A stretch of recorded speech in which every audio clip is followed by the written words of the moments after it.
They were screaming because they were filled blood everywhere, and it was a horrible music from high-pitched Indian music blasting from the car. I thought, what a horrible state to be in. They should, Quran would have been nicer. But they were really trapped in this car because the car was squashed.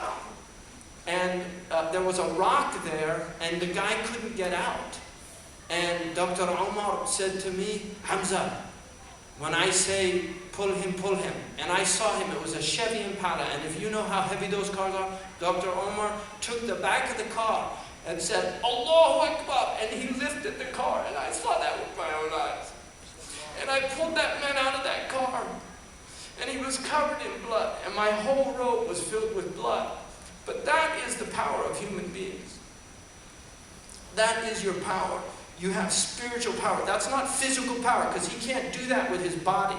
That comes from the soul. That comes from the soul. And then he drove them to the hospital, and I was left there in a robe covered with blood next to a car turned upside down. Every single person that stopped thought I was the victim. I said, no, I'm fine, everything's okay.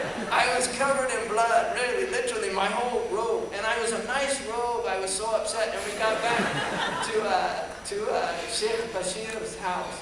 And his daughter, I gave her the robe, I thought, oh, that robe's finished, and she gave it back pure white. It was amazing. So, but that's a true story. That's the power of the soul. So may Allah give you that power.